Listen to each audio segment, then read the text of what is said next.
Hi, welcome back. Welcome to my channel Taikish or GG Agra.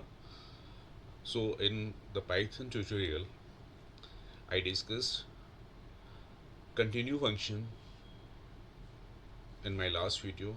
I discussed break function in the last video and where to put the break statement and where to put the continue statement in loop and how a loop becomes a nested and how can we make the loops nested.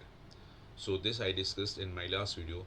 In my last video, I also discussed an example which was showing how nested works. And this time I'm going to apply or I'm going to demonstrate some applications on nested loop. So let's move to our presentation.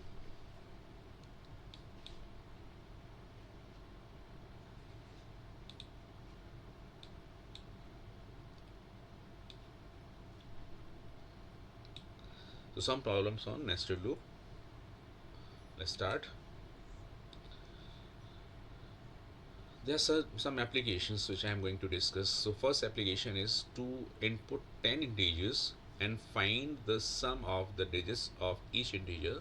Suppose I enter 5 different integers and I want to display the sum of the digits of that particular integer. Okay, so let's show it through the example.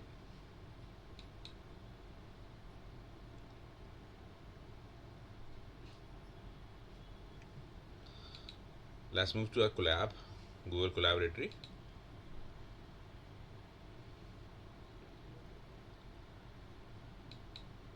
So here, this is the question: sum of the digits of each of the 10 integers shared by the user. I'm not going to give 10 integers, rather I'm going to give only 5 integers because it takes time to discuss this.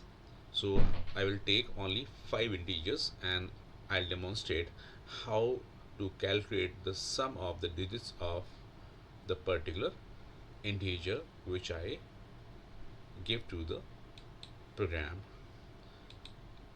And before writing the main script, first I would like to tell you about the pseudocode.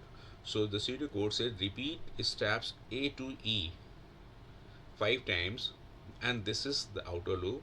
So in this outer loop I'm going to give you the first step, input the integer. So because I have to repeat this process 5 times, in every process I'll have to enter one integer. So step A says input one integer. So I have taken one integer and I initialized some variable to 0. While n is not equal to 0 means I'm going to implement a loop using while. So n is the number which I gave. So while n is not equal to 0, then the next step says digit is equal to n modulo 10. So this time it will extract the remainder, means the unit place, and this remainder will be added to an accumulator, that is sum. Sum is equal to sum plus that remainder. Then using the floor division, I'll reduce the number. So n is equal to n mod floor division 10. So it takes the quotient as the next integer and it will again be repeated because n is not equal to 0. So again the same process is repeated until n gets 0.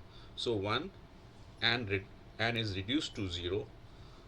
Till then, till this process, sum gets the sum of the digits of the number, and finally we print the value of the sum.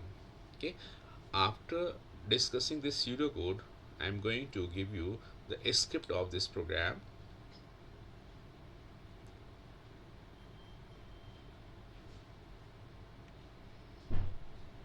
So this is the script I gave for I in range 5 because I will have to enter 5 integers only, and that is why I implemented for I in range 5 integers I want to give. And the first integer which I am going to enter, n is equal to int input integer, and making this absolute because I have not considered the negative value, so that is why ABS will convert this number into the positive number. Sum is initialized to 0, and then while n is not equal to 0, as I discussed in the pseudocode, the same process I have applied in this while loop. Digit is equal to n modulo 10 and sum plus equals to digit and floor division 10. So the process will be continued as long as n is not 0 or condition is true. So whichever number I give, it will segregate the digits and calculate the sum. So sum variable will have the sum of the digits. See here, print sum in the end. So if I run this script, and if I give the number, I'll have to give 5 numbers.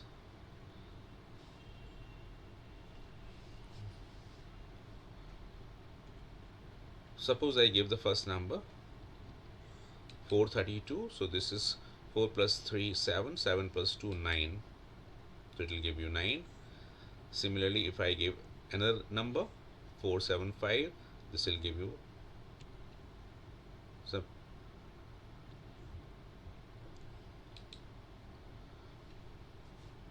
16, and when I entered 875, so it will give you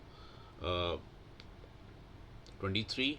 And another integer, if I give, suppose I am giving 334, so 334 is 10. Next integer I give, say 939, and it will give you the final output, that is 21. Okay, now I'm going to discuss next question. And what is the next question? The next question is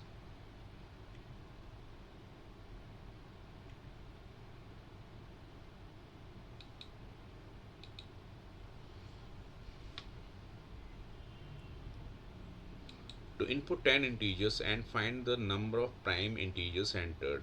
So here I am going to enter some integers and will count how many which I have entered through this script are the prime integers. So let's move to our Colab again. So here number of prime integers entered by the user, and we have to count all those integers which are prime. So in my last video, or in my last means second last video, I discussed how to check a prime number, whichever number I give, whether it is prime or not. The same process I have applied. So I have initialized a counter to 0 to count number of prime numbers, and one more variable f which I initialized to 2. And when I applied the looping to check to find the modulus, I am going to apply, because the number, the highest value or the biggest value which can divide the number is its half. So that is why I have taken f while f less than equals to n floor division 2 plus 1, and I applied the process. If n modulo means number divided by 2 means remainder is 0, then count and break. Okay, because as soon as the number is divided, as the number being divided by another number, it will give you 0, means it means the number is divisible, so it cannot be the prime. And we have put the break statement here so that the control can jump from this loop and should move to outer loop.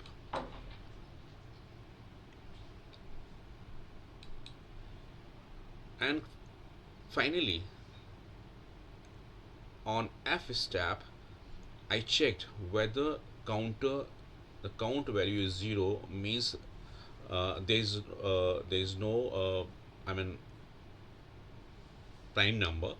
If there is a prime number, because if count is equal to 0, it means every number is prime, and if count is not 0, it means the number is not prime. So if count is 0, then uh, use the counter so that we can keep the track of how many numbers I entered are prime. So prime is equal to prime plus 1, so prime numbers are counted here, and this process is continued till the 10 integers. So I'm going to check for 10 integers, and out of those 10 integers how many are the prime numbers. The script will tell in the end. Let's move to script.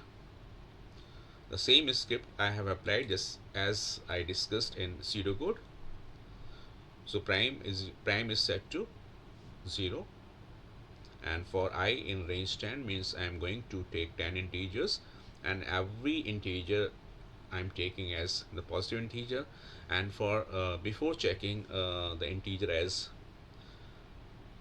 prime, I initialized factor variable to 2, and counter is set to 0 so that it can count how many prime numbers I entered. And in the next, while factor less than equals to n float division 2 plus 1, so it should be less than equals to half of the number, and it will continue to find out or the number which we have entered is prime or not.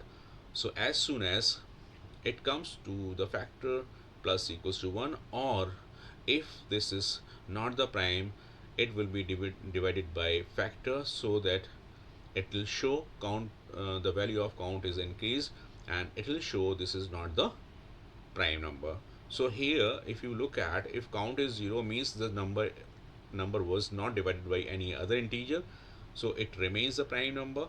So if this is remains a prime number means count will remain 0, and if count is 0 and greater than number greater than 1, then primes plus equals to 1 means I have counted the prime number, the number I entered was prime, so I have checked the number is prime.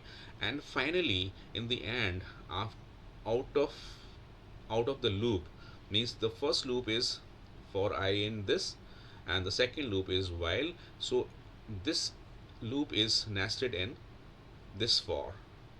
So here this is the perfect example of nested loop, and after nested loop it will show how many numbers which I have entered are prime. Okay, now next,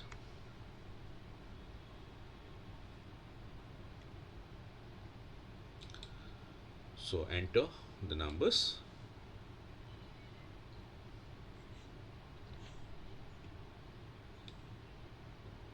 The first number 65 is not prime.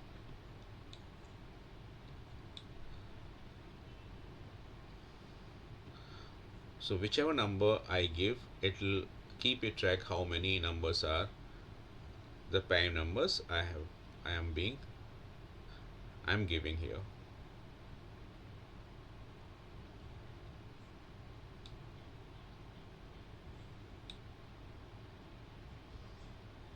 T3, and see this way it can show you how many integers I've entered are prime. So 7 integers I have entered which are prime. So out of 10, 7 are prime.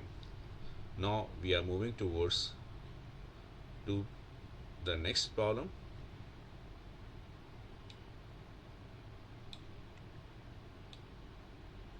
Third problem is just to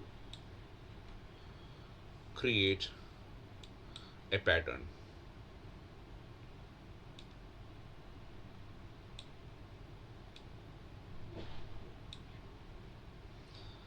So to create the pattern, I'll have to enter one integer,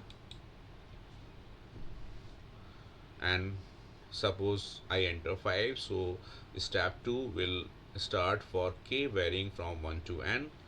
Then it will move to step A, where for I varying from I to 1 to k, and print asterisk sign, because I am going to print the pattern of asterisk.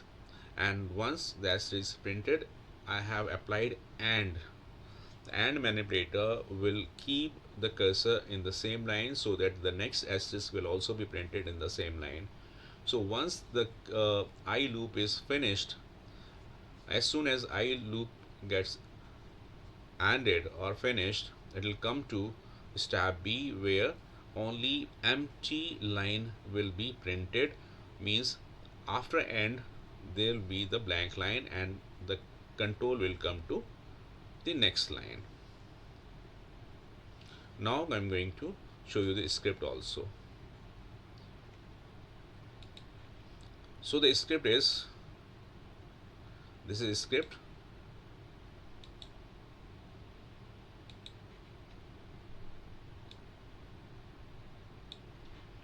and this is script. When I execute this script, it will draw the pattern. Suppose I enter 5 here, and as soon as I press enter 5, it shows the pattern the script has created. So this is the pattern this script is creating. Okay. Now the next problem. The next problem is,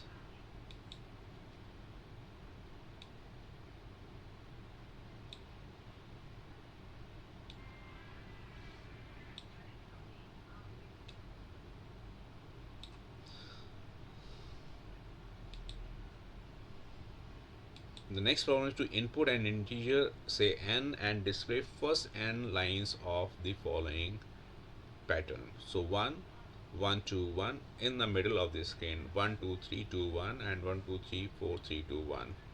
So I am going to show you how this pattern appears on the screen when I enter an integer. So let's move to Colab once again.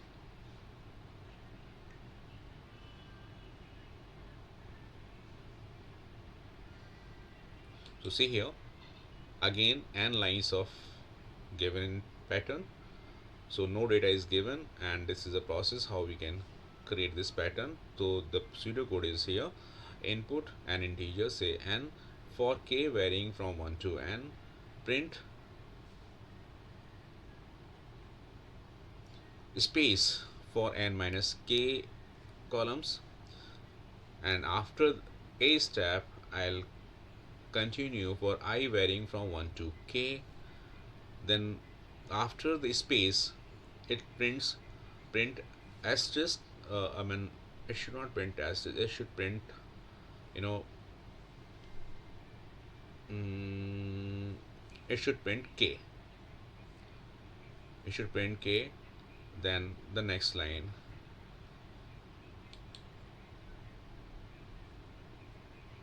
okay, it is not that pattern. Yes, this is pattern. So see here, give the number of, give the integer for n, for k in range 1 to n plus 1, print the space. Means I want to print the pattern in the middle of the screen. So first I'm going to print space for n minus 1 k column, and so it will leave the gap from the left column, means left edge, and after printing these spaces, it will start printing 1 to k I values. So 1 2. Now the next part of the line will start from this, for I in a range k minus 1 to 0 minus 1, means 1 to 1. So till 1 to, this loop will process, and the last one this loop will process. So this will give you 1 2 and 1, and the next line 1 2 3 and 2 1, next line 1 2 3 4 and 3 2 1. So this way these two loops will print the pattern. So this is how a nested loop works. So here I is being nested under k, and I is nested in k also. So this is how we can create the entire pattern. So let's see what is the pattern.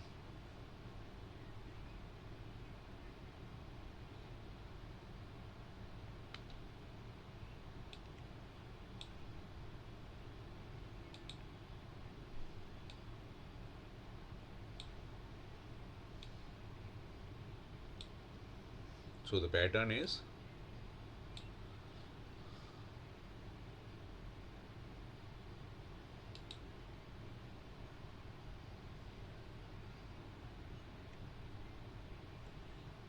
suppose I give 5, it gives me this sort of output.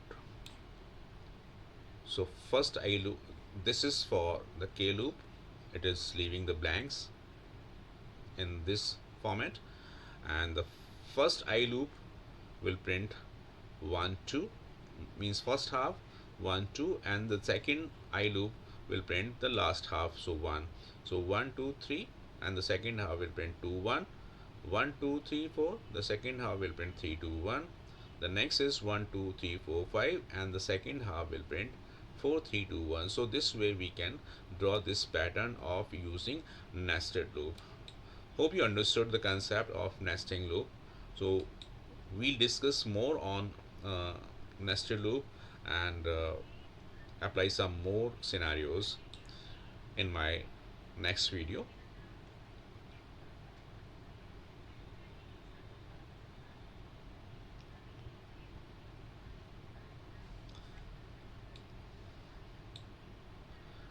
So if you understood the concept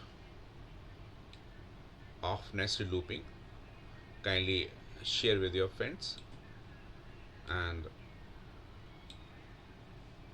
or anybody whom you know, and if you have not subscribed my channel, kindly subscribe it and press the bell icon also, so that you get the notification as and when the new video is created. So we'll meet in the next video. Till then, bye bye.